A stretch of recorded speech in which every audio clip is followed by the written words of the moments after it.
क्योंकि हमारे देश में जो एक धर्मनिरपेक्षता के नाम पर छद्म शासन पद्धति परोसी गई, उसका एकमात्र लक्ष्य आज तक जो 75-77 साल आज़ादी के हो गए, एकमात्र लक्ष्य रहा है कि अल्पसंख्यक के नाम पर मुसलमानों को पुरस्कृत करना और बहुसंख्यक हिंदुओं का उत्पीड़न करना।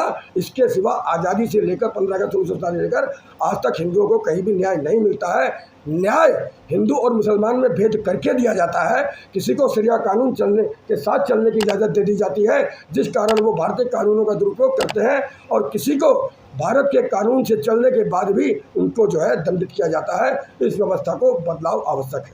भारत में तो बहुसंख्यक हिंदू है, तो ये फिर ज़्यादा तो हिंदुओं का प्रभाव होना चाहिए। देखिए, हमें जो आज़ादी के तुरंत बाद से एक हिंदू मुस्लिम भाई भाई का एक नारा, एक स्लोगन दिया गया, और बड़े दुर्भाग्य की बात है, हर हिंदू कहता है हिंदू मुस्लिम भाई भाई, लेकिन मैंने किसी मुसलमान को आज तक हिंदू मुस्लिम भाई भाई कहते नहीं सुना।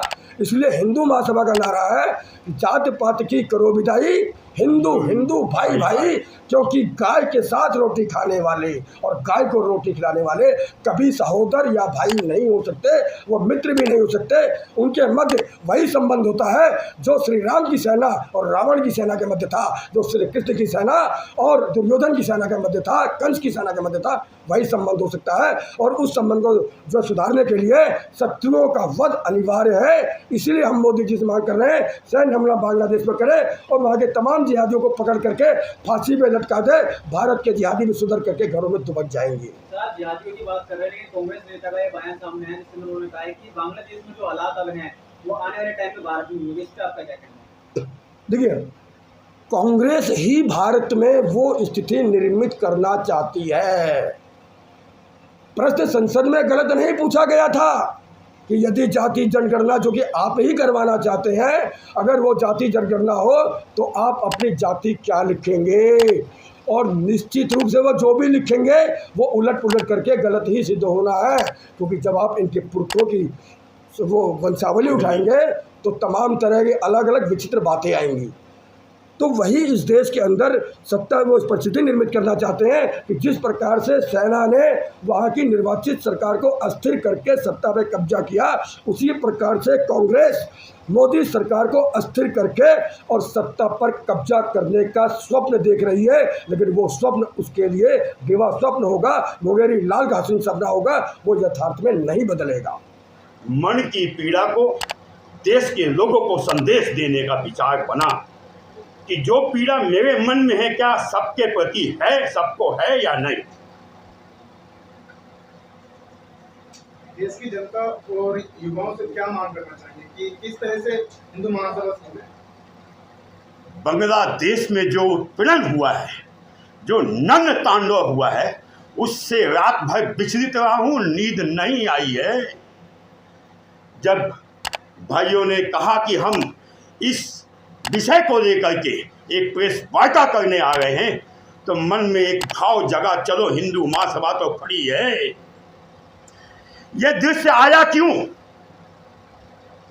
कांग्रेस मजबूत हो गई। जब दुश्मन मजबूत होगा तो दृश्य तो देखना ही पड़ेगा। कश्मीर में आतंक का माहौल बन गया है। ये प्रयोग हिंदुस्तान में होना है, ये प्रयोग हिंदुस्तान में होना है। तो हर हिंदू जो हिंदुस्तान का है उस दृश्य को अपने घर में देखने को तैयार है। मैं तो तैयार हूँ, क्योंकि ऐसे ही हिंदू जागा नहीं तो मैं अपनी माँ बहन बेटियों को लुटते हुए इसी हिंदुस्तान में देखूंगा। तो हिंदुओं को आज 1 रुपये, 10 रुपये, 100 रुपये, 500 रुपये जितनी मदद कर सकता है वह किसी भी रास्ते से बांग्लादेश के हिंदुओं को करे, वरना वो दृश्य दूर नहीं अपने देश के सरकार को, शासक को मजबूर कर दे। जो 1 करोड़ के आसपास हिंदू वहाँ बैठे हैं, हमारी तरफ देख रहे हैं कि यही मेरा सहोदर है, यही मेरा भाई है जो मुझे बचाएगा। तो आज मोदी जी को मजबूर करो कि वो 1 करोड़ यहीं आए, क्योंकि दुनिया में उनके लिए कोई और स्थान नहीं है। मेरे आदरणीय द्विवेदी जी ने एक बात कही बहिष्कार बांग्लादेश का हम उनसे कमाते हैं, हम उन्हें धन से भी, हम जिस दिन उनका हाथ छोड़ देंगे वो सीधा चाइना की गोद में जाके बैठ जाएंगे, जो कांग्रेस सरकार चाहती है,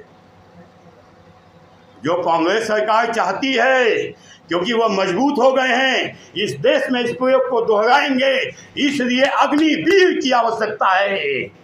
ये जो अग्निवीर के खिलाफ लोग बोल रहे थे, वो कारण क्या था कि जो बांग्लादेश में हुआ वो इस देश की माटी में होना था, लेकिन जो एक स्क्रिप्ट हमारा बीच में आ जाता है अग्निवीर, हमारे जन जन के अंदर फौजी होना चाहिए, यहाँ पत्रकारों में भी 4 फौजी होना चाहिए जो 5 साल की ट्रेनिंग करके अपने देश को मजबूत करने के लिए आ जाए।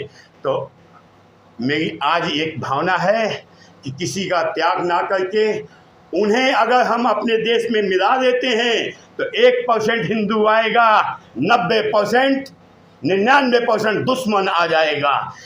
जो दृश्य हमें 20 साल 50 साल बाद देखना है वो हम कल ही देखना स्टार्ट हो जाएंगे।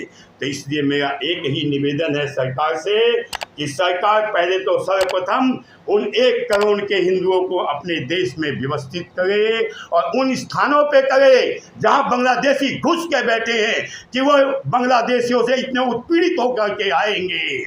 वहाँ से जो भाग के आ रहे हैं बेचारे कौन, मुसलमान नहीं, सिया, जिनका नरसंहार हो रहा है।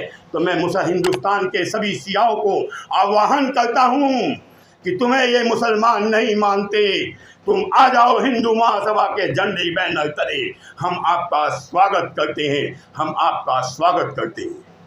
अखिल भारत हिंदू महासभा 13 अगस्त को जंतर मंतर पर अपनी मांगों को लेकर के प्रदर्शन करने जा रही है। आज आप पत्रकार बंधुओं के माध्यम से हमने विषय को सरकार के समक्ष रखा है, लेकिन साथ ही साथ हम चेतावनी दे रहे हैं कि यदि भारत सरकार 72 घंटे के अंदर इन मांगों पर अमल नहीं करती अगर, और विपक्षी दल भी इस विषय पर पूरी तरीके से मौन है, ये भी एक अखरने वाली बात है, तो 13 अगस्त को अखिल भारत हिंदू महासभा अपने सैकड़ों कार्यकर्ताओं के साथ जंतर मंतर पर प्रदर्शन करेगी और माननीय प्रधानमंत्री नरेंद्र मोदी जी को ज्ञापन देकर के उनसे इस दिशा में सकारात्मक कदम उठाने की मांग करेगी।